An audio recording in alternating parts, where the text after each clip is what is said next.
All right, so you want to be creative again, but that takes time, and you have kids, and that also takes time.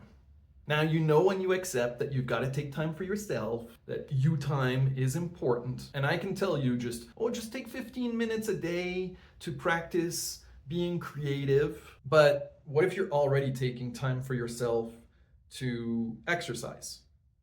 Or just to, decompress at the end of the day and watch the latest episode of White Lotus? Do you carve those 15 minutes of creative work out of your gym time or out of your White Lotus time? Or do you add another 15 minutes to your you time, thereby maybe cutting down on time spent with your kids? Can you really justify that? Can I justify telling you to do that? So no, I'm not going to tell you to take time away from the gym because exercise is important and we're over 40. I'm dealing with a shoulder impingement now. It sucks. So no, I'm not going to say, take time out of the gym. And I could tell you to watch less TV, watch less White Lotus, watch less Silo, watch less The Bear. I could, but I know that's unrealistic. I watch all of that shit too. I'm not even gonna try. There's no point. I wouldn't do it, so I'm not going to expect it of you. So yes, basically I'm gonna say spend less time with your kids. It's about time that they learn how to do some shit for themselves anyway. I am kidding. And actually, I will give you 4 ways in which you can practice your creativity and still spend some time with your kids. So if you don't know yet, and you probably don't, I'm Andre, and I help you become and remain creative after 40 because, well, I'm doing it too. Also, English is my second language. Now, I don't actually have kids, but I am a teacher. And so I do have some experience with kids, and especially with keeping them engaged and interested. And I also can tell you one thing about kids that is absolutely undeniable, and that is that they are weird. They come up with some truly weird shit. And when it comes to creativity, weird is good. The weirder, the better. So if you've got a genuinely weird kid, that is a gold mine. You have got to tap into that, to leverage that. But how? Well, I see 2 main sort of categories, main ways in which to do it. The first one is to actually bring the kids into your creative space. And here are 2 ways to do that. First, and most obvious, is to simply share your creative outlet with them. So if you want to get back into drawing, set 15 minutes aside for you and your kid or kids to draw. Maybe your kids aren't old enough to draw effectively and all they produce is abject garbage. No problem. Have them color instead. Basically, you can draw things, hand it over to the kids, they color them. But maybe your own chosen creative outlet is not drawing. Maybe what you want to do is get back to playing the piano, but you don't want your weird kid banging on the keys while you're practicing scales. So in that case, you kind of blend them, right? You play the piano, your kid draws or colors or whatever. Now, I get it. Some of you are going to be thinking like, Andre, my weird kid could never, that's not going to work. It's just not. And that's fine. All I'm trying to do is give you some ideas for how you can invite your kids into your own creative practice so that you don't have to keep putting it off or abandoning it. So whatever it is that you are doing, just have them create as well. It can be drawing, it can be playing with Play-Doh. Is that still a thing? I don't know.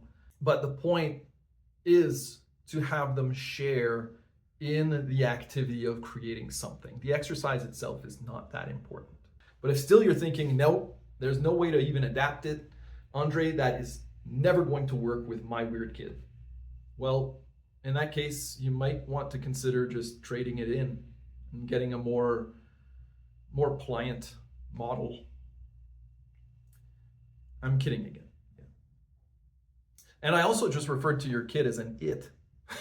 It's like, tell me you don't have kids without telling me you don't have kids. Referring to kids as it is, I guess, a dead giveaway, right? All right, so if you don't like that one, second option for bringing your kids into your creative space. Have him, her, them, it come up with the theme or topic or details of that day's creative exercise. So the idea here is to sort of harness their weirdness. I've talked about this in another video about how having kids come up with unusual exercises can help you get out of a creative rut. Well, it can also help you spend time with your kids while still creating something, just working on it together. So now the story that you are writing, they will decide who the characters are. They will decide what the situation is. And yeah, it's gonna be weird. And in some cases, you may even have an idea of what they're gonna come up with because they've been obsessed with, what's those, Paw Patrol, for example. So they might say, Paw Patrol! And you're thinking, oh, I knew it. No, I don't want to write a story about Paw Patrol. And I'm Paw Patrol! But, the thing is, if you ask them, like, okay, so what's the story? Who are the characters? And they're Paw Patrol! Okay, Paw Patrol, we've got that. Now what happens? They go to space. When it comes to actually write the story, you don't have to, your kid is not going to punish you because you didn't follow the story exactly, right? Paw Patrol just becomes dogs. So maybe you write horror or sci-fi. So now it's dogs that are part of an experiment that are on the, dark side of the moon, and there's a scientist, because you don't have to limit yourself either. Your kid said Paw Patrol, but you can still have scientists and whatever you want. It's just that now there are dogs on the dark side of the moon. Crazy stuff happens.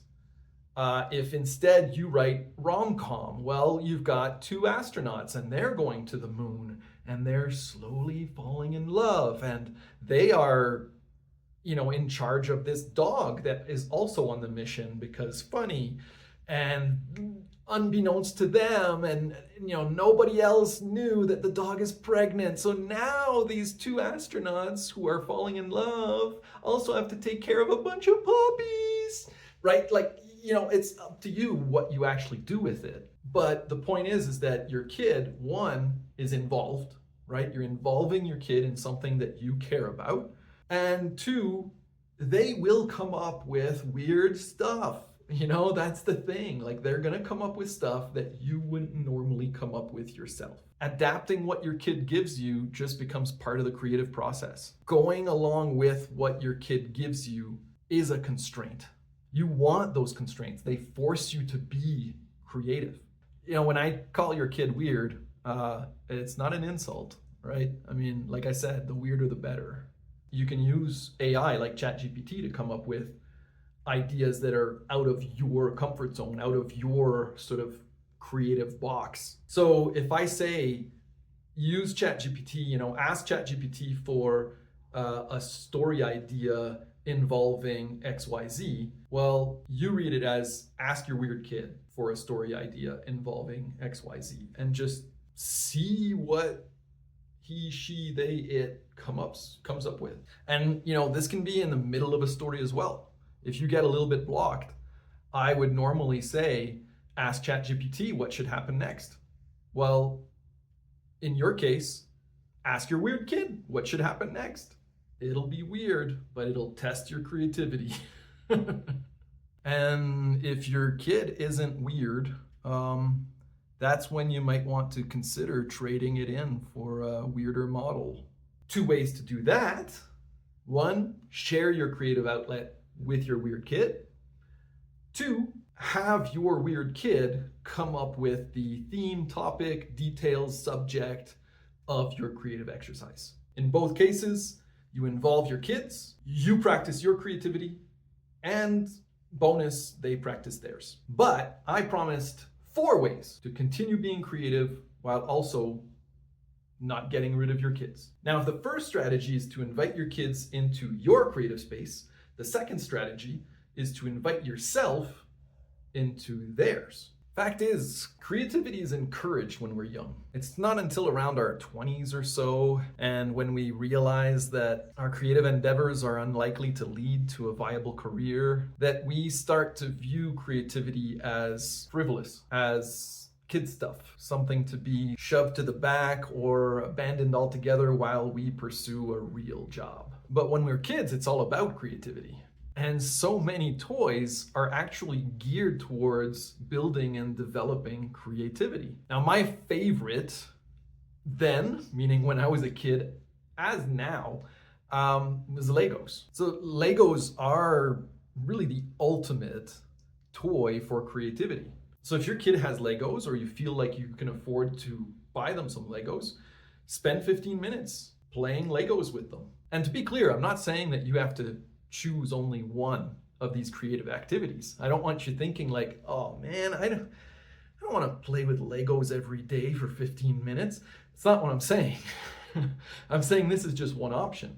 But it could be that, on Monday you sit down with your kid and you both draw for 15 minutes. And on Tuesday you sit down with your kid and you have your kid come up with crazy ideas for what you should draw.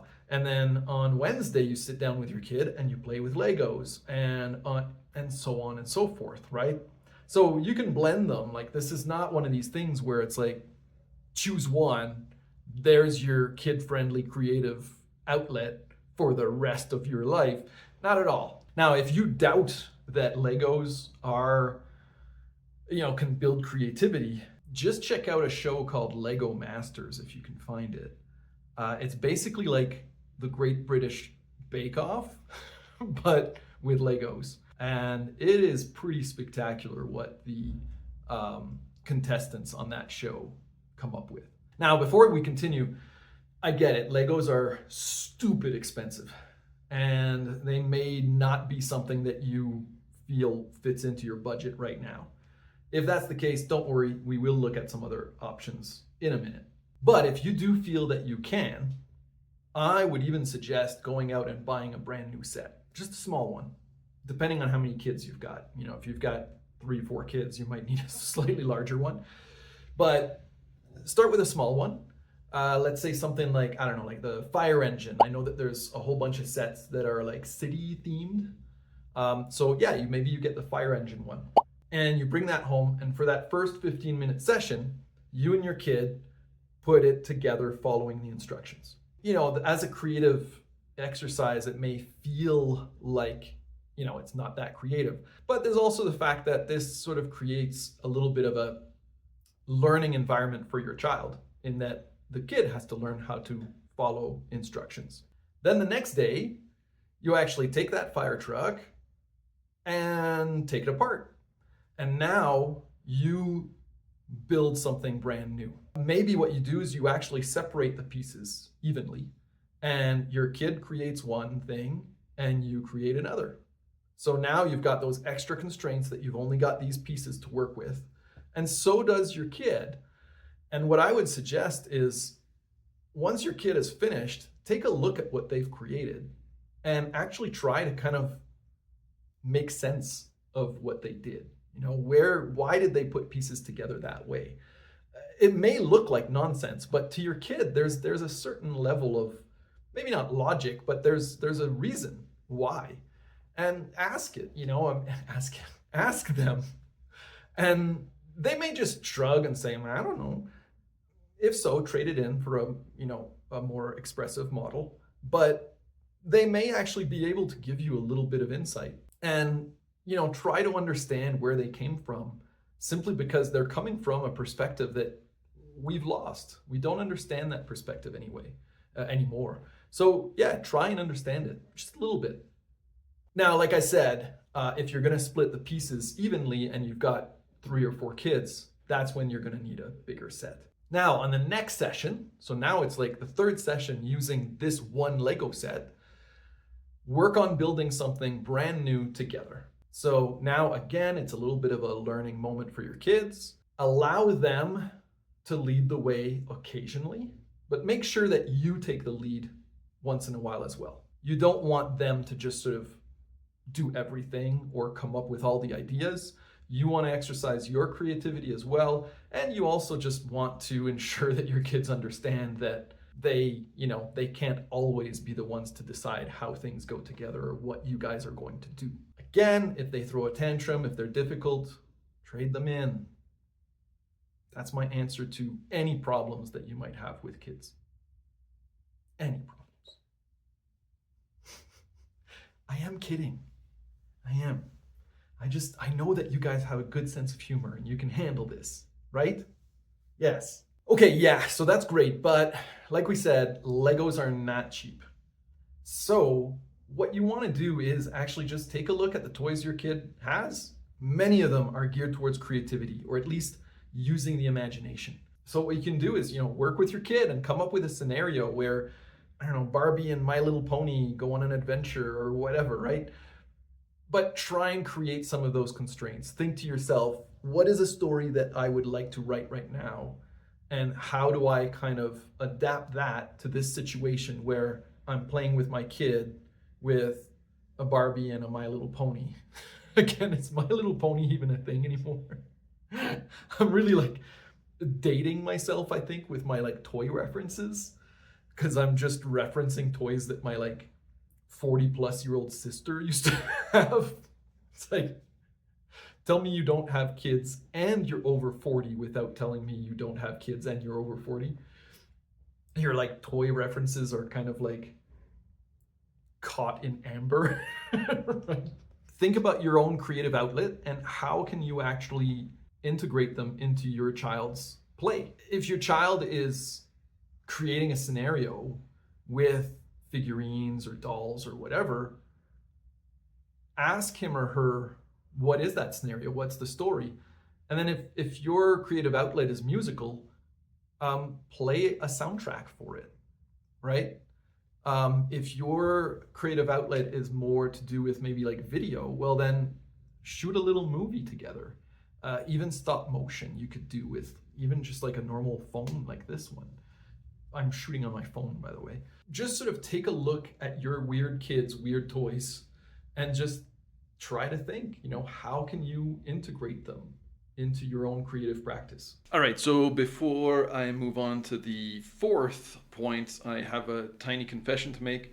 I actually got interrupted, and so this is actually the next day. I didn't get a chance to finish this video yesterday. So yes, I'm wearing the same shirt. I just didn't want to confuse you good people, and be like, oh, his shirt changed in the middle of the video. How did he do that? So just a little confession, right? Just being authentic with all of you. All right, so fourth option and a second way to invite yourself into your kids' creative space. Now this next one will work a little better with older kids, so maybe preteens and teens. The other options that we've discussed, those were more in my mind, more 8, 9, 10-year-old, maybe younger even. But this next one will work best with preteens and teens. So what you want to do in this case is actually ask your kids to create something that they would be willing to share with you. Say your kid is going off to camp, or even just going elsewhere for the weekend, or even just taking off for a day. You can ask them to take some photos or videos while they're away, making it very clear that the purpose is to share it with you, right? So you're not going to be sneaking onto your kid's phone and looking through videos. You can tell them ahead of time what it's for. You can tell them look, I want to do some drawing, or I want to write a short story, or I want to do some other type of creative exercise. And so I'd like you to actually take some photos or videos while you're away that I can then use as inspiration. What you want to do is actually ask them, take photos of anything you see that you consider beautiful, or take videos of anything you see that you consider interesting or creepy, right? The important thing here is that it will be from their perspective. This differing perspective can act as inspiration for your own work. If your teenager is some kind of a sad sack creeper like the guy from American Beauty, well, you might actually end up with, a plastic bag floating around in the wind and all that. Well, what can you do with that? How does that inspire a sculpture, a painting, a drawing, a story, right? These are all things that you can kind of take and run with for just 15 minutes. If your teen is in their bedroom and you're preparing for a creative exercise, text them and just say, send me a picture of a random object in your room, and then work with that. Now, again, this will be highly dependent on your relationship with your teen. I get it. I've taught teenagers. So I know that especially those preteen and teen years can be challenging, right? For everyone involved. So it's quite possible that your teen is just going to respond with, shut up, mom, I hate you, or something along those lines. Get out of my life. Either you can work with that, right? And just produce a lot of emo stuff. But if you've got a fairly good relationship with your teen at the moment, and when I say good, I'm not judging you and judging your parenting. I mean a relationship that is conducive to this kind of exercise. So if you do have such a relationship, it's something that you can leverage. And the bonus is that it actually does kind of create a little bit more of a connection between your creative work and your teen, that they are actually, in a sense, a creative partner. And you can share what you've made with them. And you know that video you sent me of like that plastic bag floating in the wind? Well, I painted this based on that. Isn't it amazing? Shut up, mom! Trade the teen in. It's more difficult because there's more miles on him. So that's 4 ideas. And I've got one bonus idea for you. And that is to record everything. I don't mean nanny cam it. It doesn't have to be secret. But in all of these interactions with kids, for example, even just like the first example where you're sharing your process with your kid, have a camera, have your phone and video what's going on. Let them know. It's not, like I said, it's not nanny cam. But the purpose here is to document what you're doing, because that video in and of itself can become inspiration, can become actually a creative exercise in and of itself. Your kid is going to say some weird things, while you're drawing. I mean, hopefully you're going to be talking to each other.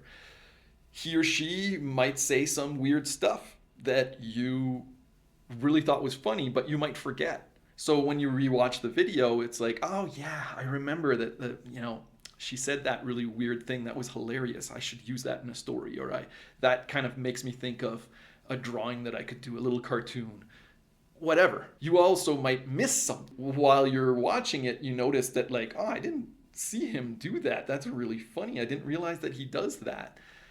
And that can also act as inspiration. There's also the fact that it's memories, and in years from now, you guys can watch it together. And the same goes for example, when you're playing with their toys, right? I mentioned that one of the things you could do is make almost like a short film using the toys. Well, that can become the creative exercise. For me personally, I view filmmaking as the ultimate creative exercise.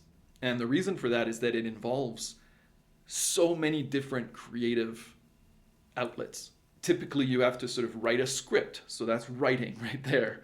Then maybe you make storyboards. So that's drawing. Then maybe you dress the characters and actors up. Even if they're toys, you could dress them up. So that's, costume design. You have to create a setting. So that's set design. You have to then film them. So that's photography. You have to choose the different frames.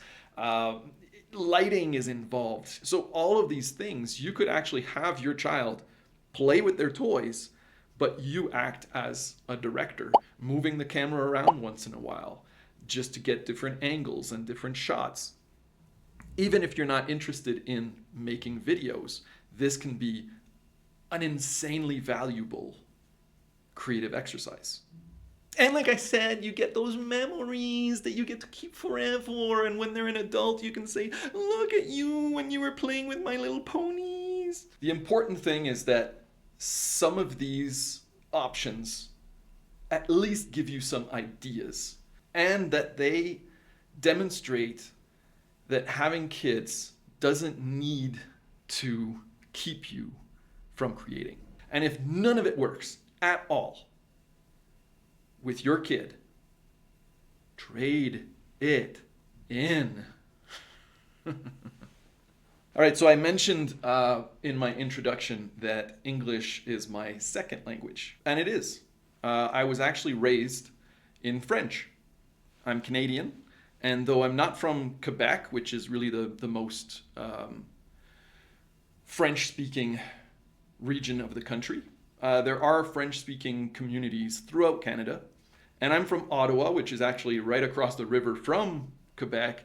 It's also the nation's capital, and so many people there are bilingual, since bilingualism is quite important in government. So my parents actually decided to raise me and later my sister in French, primarily because they knew that I would be exposed to English on a regular basis, and so I would essentially learn it accidentally. There's also that my mother's side of the family are all English speaking. My father's side of the family are bilingual but mostly French speaking. And so, yeah, I'd be exposed to English quite regularly and quite easily. Whereas French, though, you don't get exposed to it quite as much. Even in Canada, most pop culture is English speaking. The neighbors where we lived were English speaking. And so they decided, okay, we're going to raise the kids in French. This, however, meant that my mother, who was herself primarily English speaking, and had only like basic French from like high school, had to learn more French. So when I was born, and then I was essentially learning to speak at all, my mother, who was 29 at the time, was learning French. So she would practice with me, because she said that, there was no judgment from a baby. She would watch French kids shows with me and so on. And at the same time, like I said, I learned English. So when we were with my mom's family, for example, whenever there were interactions with one of my uncles, my aunt, my grandparents, who all spoke English only, my mother would then translate for me so that I could kind of follow the discussion. So they would speak in English, my mother would then translate into French for me. And apparently, I don't remember this, but as my mother tells it, by the time I was around 4, I was doing that for my younger sister, who would have been around 2 at the time. So I was translating, at least, I'm guessing it was pretty basic stuff, but I was capable anyway of translating enough to explain to my sister what was going on. So all of my elementary school was done in French, and then high school was all done in French. But then university, not only did I go to an English-speaking university, I literally studied English. And now I actually teach English as a foreign language. That's my primary job. But I've got to say that my bilingualism has come in handy. I can't even count the ways. For one thing, knowing French has made learning Spanish easier. My Spanish is still very basic, but it's more advanced than it would have been if I didn't know French. And then, yeah, from work, I lived in West Africa in a French-speaking country, which made things so much easier. And then also jobs. I've worked for some multinational corporations where I would have to speak French to one, stakeholder and then speak English to another and back and forth, which is actually how conversations go with my parents most of the time. My father, though completely bilingual, is still prefers French. And my mother, also bilingual, is more comfortable in English. So if we're all sitting at a table and I'm telling a story, I might speak to my mother in English and then turn and just switch to French when speaking to my dad. So a conversation might be like, oh yeah, the trip to Argentina was really great, but the food was kind of expensive. Vraiment, c'était incroyable comment c'était cher. Je pouvais pas comprendre. Et en plus, la qualité n'était pas vraiment là. Alors, ça valait pas vraiment l'argent qu'on avait à dépenser. So I was kind of disappointed about that aspect, right? So, yeah, so there you go, a little bit more about me.